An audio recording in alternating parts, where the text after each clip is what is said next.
6 మాటలు ధ్యానం చేసుకున్నాం.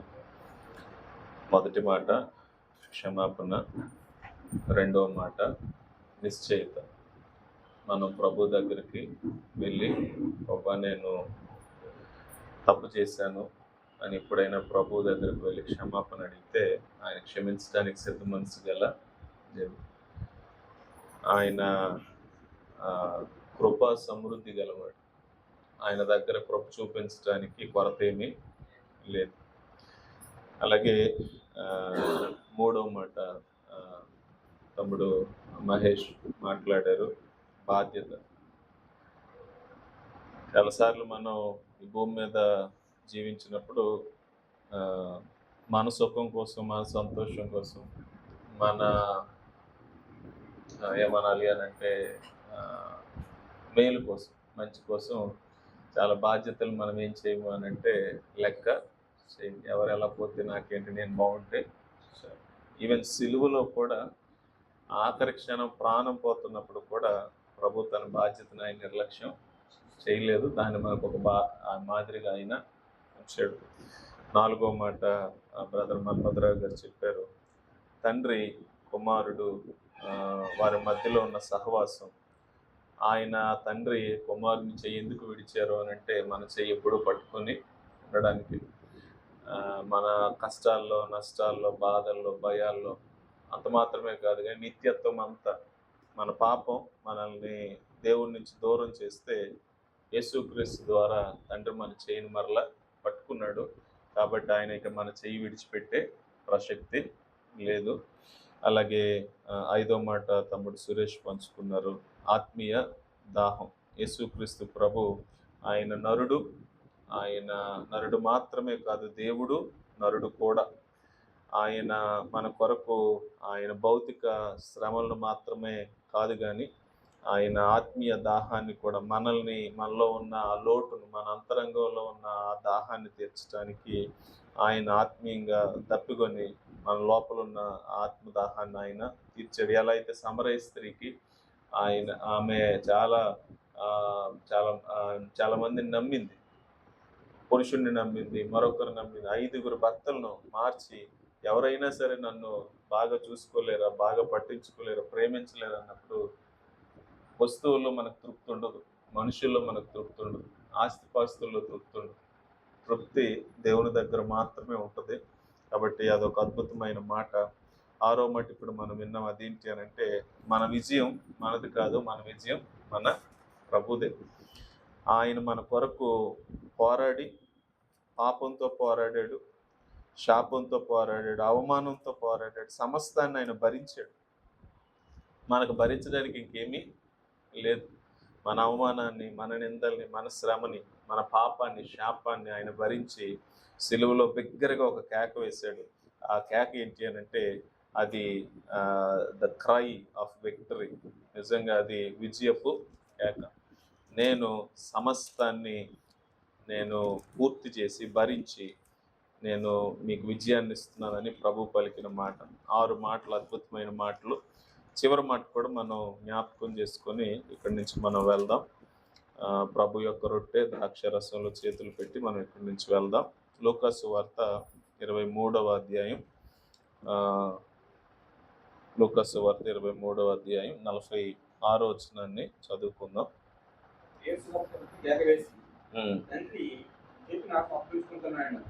చాలు.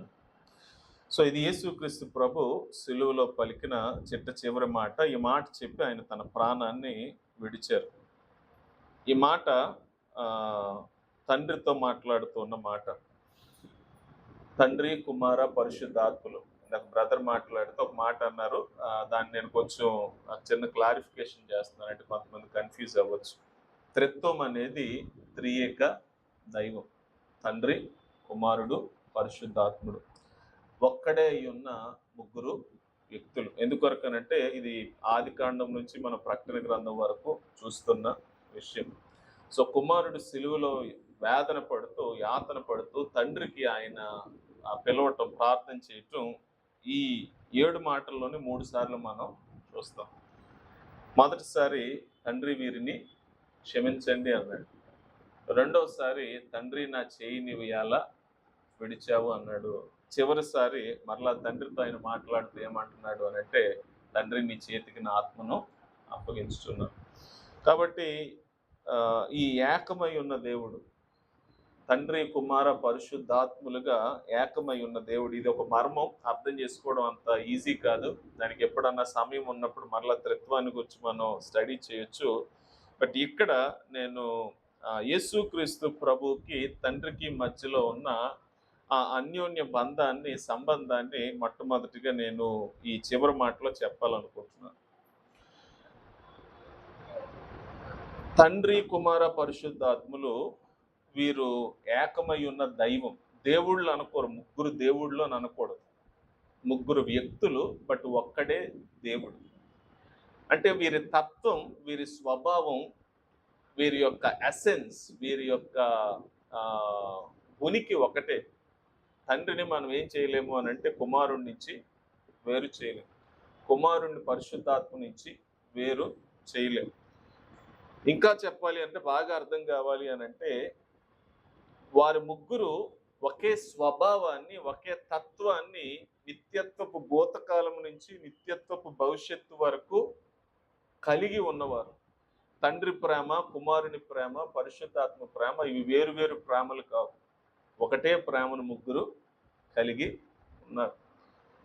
తండ్రి పరిశుద్ధత, కుమారుని పరిశుద్ధత, పరిశుద్ధాత్మని పరిశుద్ధత వేరు వేరు పరిశుద్ధతలు కాదంటే వీరిలో ఏం లేవు, హెచ్చుతగ్గులు లేవు. ఒకటే ప్రేమ, ఒకటే పరిశుద్ధత, ఒకటే తత్వం, ఒకటే స్వభావాన్ని ఈ ముగ్గురు కూడాను సమానంగా, సంపూర్ణంగా, ఏకంగా పంచుకున్నారు. ఇది మన మానవ మనస్సులకు అర్థం కాదు. త్రిత్వానికి ఈ భూమి మీద ఏ ఉదాహరణ లేదు. ఎందుకొరకు అనంటే ఆయన పోలిన వారు ఎవరో లేరు, ఆయన పోలినది ఏది లేదు. కాబట్టి త్రిత్వమే ఒక మర్మం.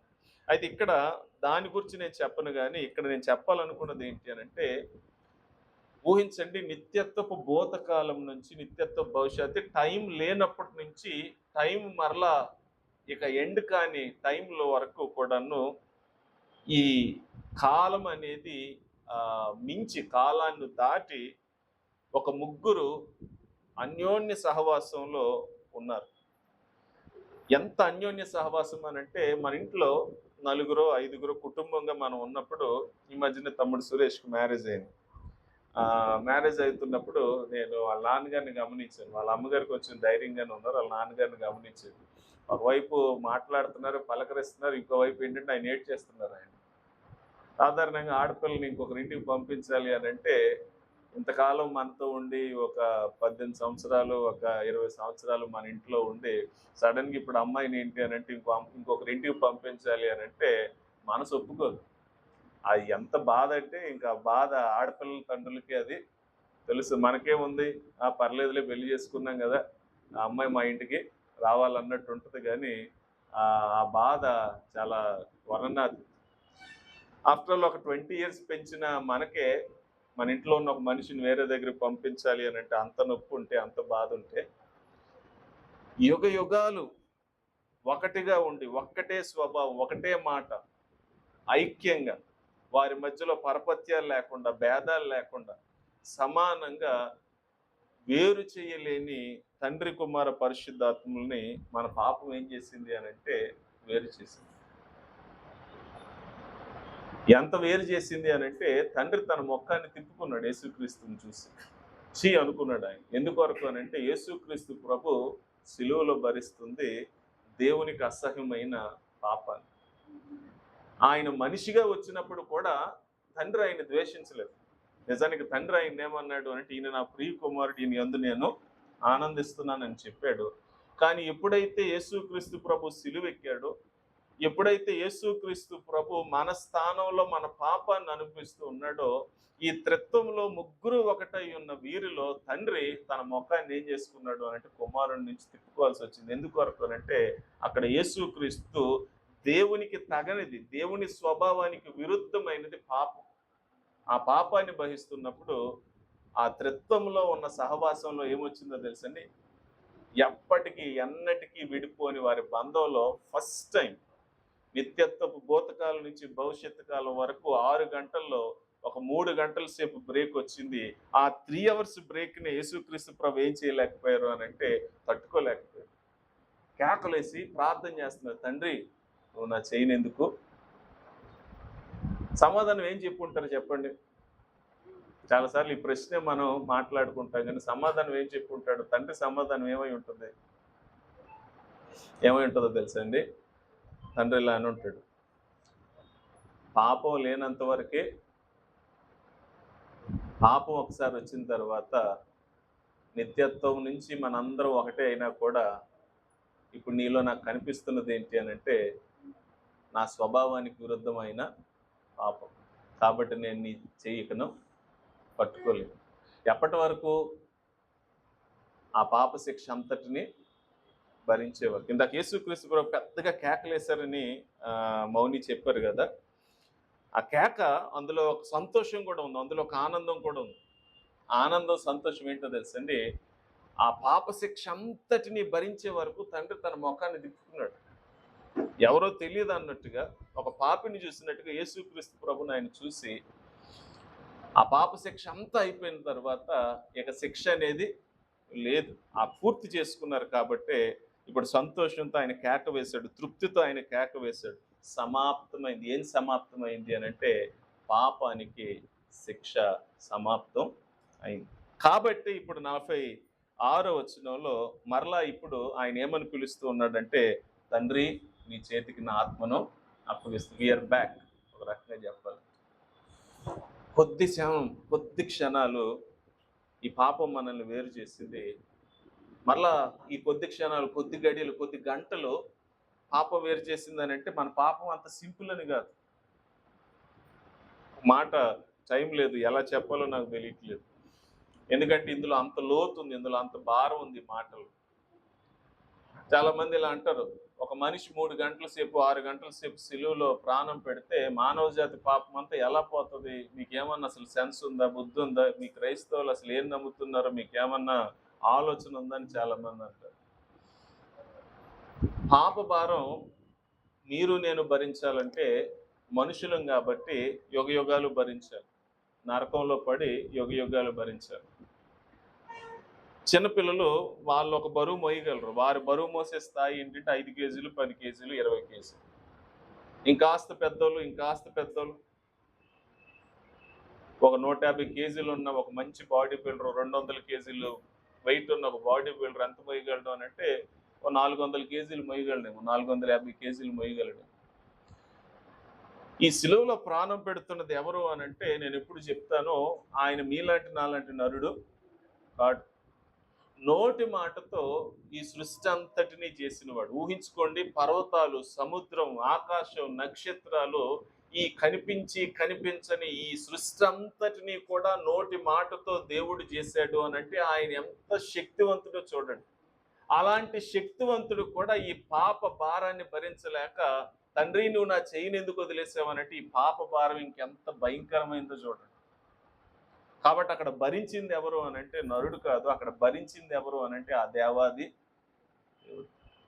ఆయనే ఈ పాప భారాన్ని భరించలేక భరించి ఆఖరికి ఆ పాపాన్ని ఆయన ఏం చేశాడు అనంటే ఆయన అసహించుకొని దాని శిక్ష అంతటిని భరించి, దేవుని ఉగ్రత అంతటిని భరించి దాన్ని ముగించి ఇప్పుడు 46వ వచనంలో ఒక అద్భుతమైన మాట పలికాడు. అదేంటి అనంటే, తండ్రి నీ చేతికి నా ఆత్మను అప్పగిస్తాను. అంటే అర్థం ఏంటో తెలుసండి, మరలా నేను నీ దగ్గరకు వస్తున్నా, నీ సహవాసం నుంచి నేను దూరం. ఈ పాపం మనల్ని దూరం చేయడానికి ప్రయత్నించింది, కానీ ఈ పాపాన్ని నేనేం చేశాను అనంటే భరించాను, సహించాను, శిక్షను సహించాను. నేను ఇప్పుడు ఏం చేయను అనంటే నాకు దూరంగా పెట్టుకోను, కానీ మరలా నీ చేతికి నన్ను అప్పగిస్తున్నాను. ఇందులో నుంచి మనం కూడా ఒక పాఠం నేర్చుకోవచ్చు.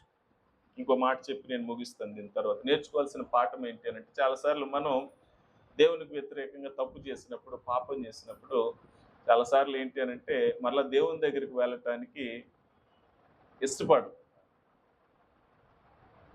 దేవుని దగ్గరికి వెళ్ళడానికి ఇష్టపడకుండా, అరే తప్పు చేశాను కదా, పాపం చేశాను కదా, దేవుని దగ్గరికి వెళ్తే దేవుడు నన్ను అంగీకరిస్తాడో లేడో, ఆ ప్రశ్న ఇక ఉండకూడదు క్రైస్తవునికి. ఎందుకొరకు అనంటే యేసుక్రీస్తు ప్రభు మన పాప శిక్ష అంతటిని భరించి ఆ పాప శిక్ష అంతటిని సహించి, ఉగ్రతనంతా సహించి మనకు ఒక మాదిరిని ఇచ్చాడు. అదేంటి అనంటే మన పాపం అది ఎంత భయంకరమైందైనా దాని శిక్షను ఆయన భరించాడు కాబట్టి మరలా తండ్రి దగ్గరకు వెళ్ళటానికి, తండ్రి సముఖంలో మనం నిలవబడటానికి మనకు ఆయన ఏమి ఇచ్చాడు అనంటే యాక్సెస్ ఇచ్చాడు, ధైర్యం ఇచ్చాడు. అందుకనే ఇందాక ఇద్దరు ముగ్గురు ఈ వాక్య భాగాన్ని చదివారు, చాలా సంతోషం అనిపించింది. హెబ్రీయులకు రాసిన పత్రిక 4వ అధ్యాయం 15, 16 వచనాలు మీరు చదివితే మన ప్రధాన యాజకుడు ఆయన అన్ని విషయాల్లో మన వల్లే శోధింపబడ్డాడు కాబట్టి మనకి ఎప్పుడన్నా ఏదన్నా శోధన వచ్చినప్పుడు, తప్పు చేసినప్పుడు, పడిపోయినప్పుడు, లేదా మనం ఏంటి అనంటే శ్రమ పొందినప్పుడు దేవుని దగ్గరికి వెళ్ళటానికి మనం ఏం చేయక్కర్లేదు, సంకుచిత పడక్కర్లేదు, భయపడక్కర్లేదు. ధైర్యముతో కృపాసనం యొద్దకు ఎలా వెళ్ళాలంటే దేవుని దగ్గరికి, తప్పు చేసినాడు ధైర్యంగా ఎలా వెళ్తాడు దేవుని దగ్గరికి? ఎందుకొరకు అంటే ఒక ఆయన మన కొరకు ఏం చేశాడు, ఆ పాప శిక్ష అంతటిని భరించాడు. ఇక మనం భరించడానికి ఏమీ లేదు, ముఖం తలదించుకోవడానికి ఏమీ లేదు. కాబట్టి ప్రభు దగ్గరకు వెళ్ళి ఆయన ఎదుట క్షమాపణ అడిగి ఆయనతో చెయ్యి కలపటానికి మనకు ఆయన అవకాశాన్ని ఇచ్చాడు. సో ఇందులో మొదటి మాట అదేంటి అని అంటే ఫెలోషిప్. ఇక్కడ ఏం కనిపిస్తుంది అని అంటే తెగిన బంధం మరలా అతకబట్టం మనం ఇక్కడ చూస్తాం. ఎందుకనంటే hour God is God of fellowship. ఆయనకి సహవాసం అంటే ఇష్టం. ఆయన యుగయుగాలు తండ్రితో సహవాసం కలిగిన వాడు. ఆ సహవాసాన్ని మనకు కూడా తండ్రితో ఆయన ఇచ్చాడు. కాబట్టి మన సహవాసంలో లేకుండా దేవునికి దూరంగా ఉండటం ఆయనకి ఇష్టం లేదు. తప్పిపోయిన కుమారుడు తండ్రి దగ్గరకు వస్తే తండ్రి ఏం చేశాడు, పరిగెత్తి కౌగిలించుకొని ముద్దు పెట్టుకొని మరలా ఎలా సన్మానించాడో మన దేవునికి సహవాసం అంటే ఇష్టం. కేవలం యేసుక్రీస్తుతో మాత్రమే కాదు, మనతో కూడా ఆయన మనల్ని తన సహవాసానికి పిలిచాడు, తనతో ఉండటానికి పిలిచాడు. అందుకని ఇందాక ప్రకటన గ్రంథం మౌనిక కూడా చదివినప్పుడు 21వ అధ్యాయంలో మీరు చూశారు, ఇదిగో దేవుని నివాసం మనుషులతో కూడా ఆయనతో ఉండటానికి, ఆయనతో కలిసి జీవించటానికి ఆయన మనల్ని ఎన్నుకున్నాడు, ఏర్పాటు చేసుకున్నాడు. కాబట్టి ఈ సహవాసంలో మనం మన జీవితాలను జీవించాలి. ఒకరోజు ప్రార్థన చేయకపోయినా, ఒకరోజు వాక్యం చదవకపోయినా మనకు బాధ కలగాలి. దేవునితో ఒకరోజు సమయాన్ని గడపకపోతే మనకు బాధ కలగాలి. కలగట్లేదంటే ప్రశ్నించుకోవాలి. ఎందుకొరకు అనంటే మనం ఏం చేయట్లేదు దేవునితో. కొంతమంది దేవుని పిల్లలని చెప్పుకుంటారు, క్రైస్తవులని చెప్పుకుంటారు, తండ్రితో మాట్లాడు, అసలు వారితో తండ్రితో సమయాన్ని గడపరు, ప్రార్థన అనుభవం ఉండదు. వ్యక్తిగతంగా దేవునితో ప్రార్థన చేసి తండ్రిని ఆయన ముఖ దర్శనాన్ని చేసుకునే అలవాటు ఉండదు చాలా మందికి. ఏదో జీవితాన్ని అలా గడిపేస్తూ ఉంటే వారి లోపల ఏముండదు అని అంటే ఈ సహవాస అనుభవం అనేది వారికి. కాబట్టి వారు ఎలా జీవిస్తారు అనంటే వారు కూడా పేరుకి క్రైస్తవులైనా కానీ వారు దేవుణ్ణి ఎరగని వారిలాగానే వారు జీవిస్తారు. సో ఇది మొదటి విషయం. సిలువ ఎందుకొరకు అనంటే సహవాసం కొరకు. ఆయన సహవాసాన్ని కోల్పోయింది మనకు సహవాసం ఇవ్వటానికి. ఆయన మరలా సహవాసాన్ని పొందుకున్నది కూడా మనకు ఒక మాదిరిని ఉంచాడు. మనం కూడా తండ్రితో మనం చెయ్యి కలపాలి. ఇందులో రెండో సత్యం ఉంది. ఈ రెండో సత్యాన్ని నేను చెప్పి ప్రభు యొక్క రొట్టె రసంలో మనం చేతులు పెట్టి వెళ్ళిపోతాం. చాలా ప్రాముఖ్యమైన సత్యం. అదేంటి అనంటే చాలామంది యేసుక్రీస్తు ప్రభువుని వాళ్ళు చంపేశారు, వీళ్ళు చంపేశారు, అందుకే ఆయన చచ్చిపోయాడు అని అంటారు. మీకు తెలుసా, ఇక్కడ పాప శిక్ష అంతటిని కూడా ఆయన భరించేశాడు. సమాప్తమైంది అన్నప్పుడే సమాప్తం అయిపోయింది. ఏం సమాప్తం అయిపోయింది? ఇందాక చెప్పారు. ఏం సమాప్తం అయిపోయింది? పాపం ఇక లేదు, శాపం ఇక లేదు, దేవుని ఉగ్రత ఇక లేదు. ఇప్పుడు యేసుక్రీస్తు ప్రభు నిజానికి ఏం చేయగలరో తెలుసండి? ఆయన శిలువ మీద నుంచి కిందకి దిగి రాగలడా లేడా? సమాప్తం అయిపోయింది. ఇక భరించడానికి ఏమి, అంతా భరించేశాడు. కానీ తండ్రి నీ చేతికి నా ఆత్మను అప్పగిస్తున్నానంటే నాకు ఇక్కడ ఒక మాట జ్ఞాపకం వచ్చింది. మీరు యోహాను సువార్త చదివితే యోహాను సువార్త 10వ అధ్యాయంలో ఒక మాట నాకు ఇక్కడ జ్ఞాపకం వచ్చింది. 10వ అధ్యాయం 17 వచనం అనుకుంటాను.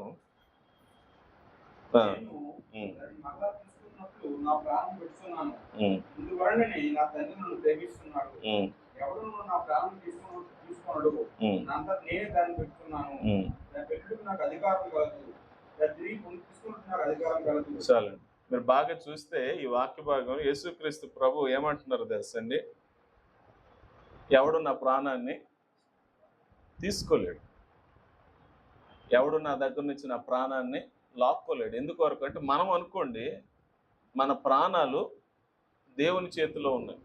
ఆయన మనకు ఆయుష్ ఇచ్చినంత వరకు బ్రతుకుతాం. ఆయుష్ దేవుడు ఫుల్ స్టాప్ పెడితే అక్కడితో మన ఆయుష్ అయిపోతుంది.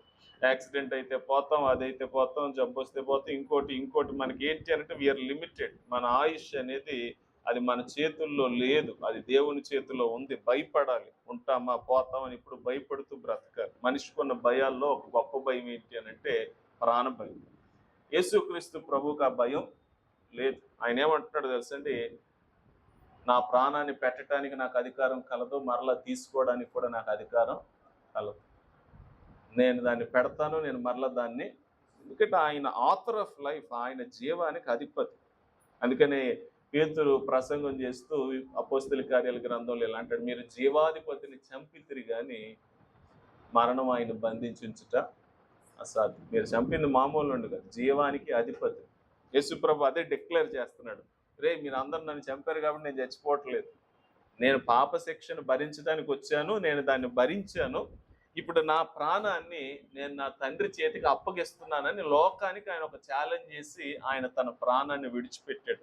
ప్రాణం ఎందుకంటే విడిచిపెట్టాలి, మరణం అంతా పాప శిక్ష అంతా భరించేశాడు కదా, బ్రతికుండిపోవచ్చు కదా అని మీరులో చాలా మంది. ఎందుకొరకంటే మరణం యేసుక్రీస్తు ప్రభు భరించవలసిన అవసరత ఉంది.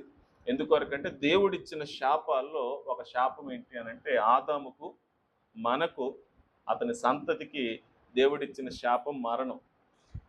ఉగ్రత మాత్రమే కాదు, ఉగ్రత అంతా భరించాడు. మనం యుగయుగాలు అనుభవించాల్సిన ఎడబాటు ఉగ్రత అంతా అనుభవించాడు. What about death? అందుకనే ఈ మాట నేను చదివి నేను ముగిస్తాను. చిట్ట చివరి శత్రువు ఎవరు అనంటే మరణం. చూడండి, కొరింథీయులకు రాసిన పత్రికలో 1 కొరింథీ పత్రిక 15వ అధ్యాయంలో పౌలు ఇలా అంటాడు, 55వ వచనం, 54 నుంచి చదివితే ఇంకా బాగుంటది.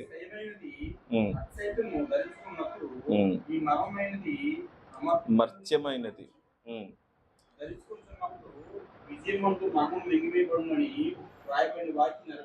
నిజానికి అక్కడ జరిగింది ఏంటి అని అంటే విజయమందు మరణం మింగివేయబడిందంట. అంటే మరణాన్ని యేసుక్రీస్తు ప్రభు మరణంతో ఏం చేశాడు అంటే దాన్ని కొట్టివేశాడు, దాన్ని ఎత్తివేశాడు. ఓ మరణమా నీ ముళ్ళు ఎక్కడా, ఓ మరణమా నీ విజయం ఎక్కడా? మరణపు ముళ్ళు పాపము, పాపమునకున్న బలము ధర్మశాస్త్రము అయినను మన ప్రభువైన యేసుక్రీస్తు మూలముగా మనకు జయం అనుగ్రహించుచున్న దేవునికి స్తోత్రము కలుగునుగాక.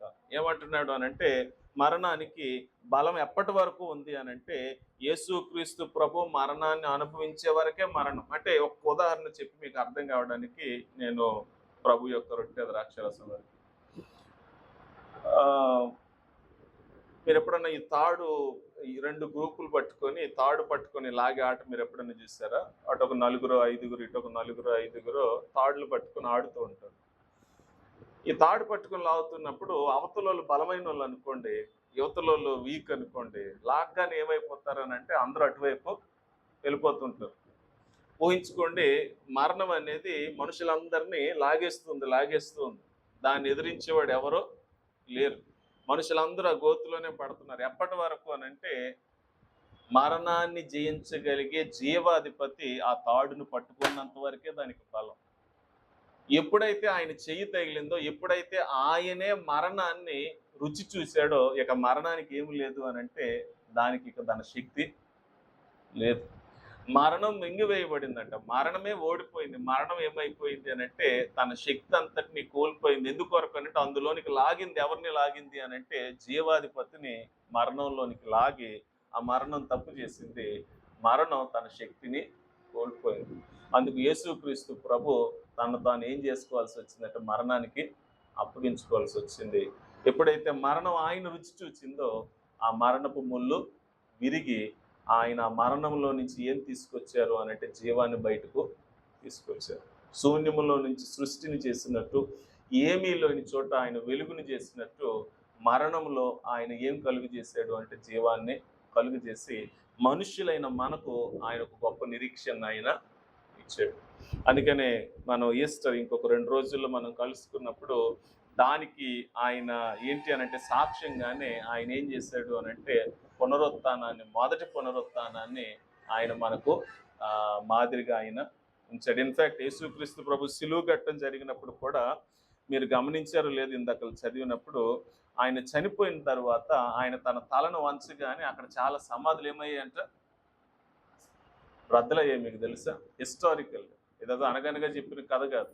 ఆయన చనిపోయిన రోజు అనేక సమాధులు తెరవబడి అనేక మంది చచ్చిన వారు సమాధుల్లో నుంచి బయటకు వస్తే యెరూషలేములో ఆ యేసుక్రీస్తు ప్రభు సిలువ అదేదో ఒక మారుమూల ఎవరికి తెలియకుండా జరిగింది కాదు. ఆయన సిలువ జరిగినప్పుడు అది ఊరంతా కూడా, ఆ దేశం అంతా కూడా మారుమోగిన ఒక విషయం. ఎందుకొరకు అనంటే చచ్చిన వాళ్ళు సమాధుల్లో నుంచి బయటకు వచ్చారు అనంటే ప్రభు ఆ రోజే ప్రూవ్ చేశాడు. అదేంటి అనంటే మరణాన్ని ఆయన రింగి వేశారు. కాబట్టి మనకి ఇక ఏం లేదు అనంటే యేసుక్రీస్తు ప్రభు సిలువలోనే ఏముంది అనంటే హోప్ ఉంది, మనకు ఒక నిరీక్షణ ఉంది. అదేంటి అనంటే మరణానికి మన మీద అధికారం లేదు. ఎలాగైతే యేసుక్రీస్తు ప్రభుకి అధికారం లేదో ఆయన నమ్ముకున్న మనం, ఆయన యందు ఉన్న మన పైన మరణానికి ఏమి లేదు అనంటే అధికారం లేదు. మరణం ఓడిపోయింది, యేసుక్రీస్తు జయాన్ని పొందుకున్నాడు. మనం కూడా ఆయన యందు ఉన్నాం కాబట్టి మనకు కూడా ఏముంది అనంటే విజయం ఉంది. కాబట్టి ఆ నిరీక్షణతో మనం ప్రభువును వెంబడిద్దాం. అంటే నిరీక్షణ లేని ఇతరుల వల్లే పౌలు అంటాడు కదా, అందుకనే నిరీక్షణ లేని ఇతరులు ఏం చేస్తారు అనంటే ప్రతిదానికి భయపడుతూ ఉంటారు, అన్నిటికీ భయపడుతూ బ్రతుకుతూ ఉంటారు. మనం ఎలా బ్రతకాలి అనంటే నిరీక్షణ కలిగి ధైర్యంతో మనం ఆయన యందు మన జీవితాలను, మన విశ్వాసాన్ని మనం కాపాడుకుంటూ ముందుకు వెళ్ళాలి. కాబట్టి మాటలన్నింటినీ మనం తలపోసుకుంటూ ప్రభు సిలువ మరణాన్ని, ఆ సిలువ మరణంలో ఉన్న గొప్పతనాన్ని జ్ఞాపకం చేసుకుంటూ చివరిగా మనం ఆ రొట్టె ద్రాక్ష రసంలో మనం చేతులు పెడదాం. ఎవరో ప్రభువుని స్తుతిస్తూ నువ్వు చేతులు పెడదాం.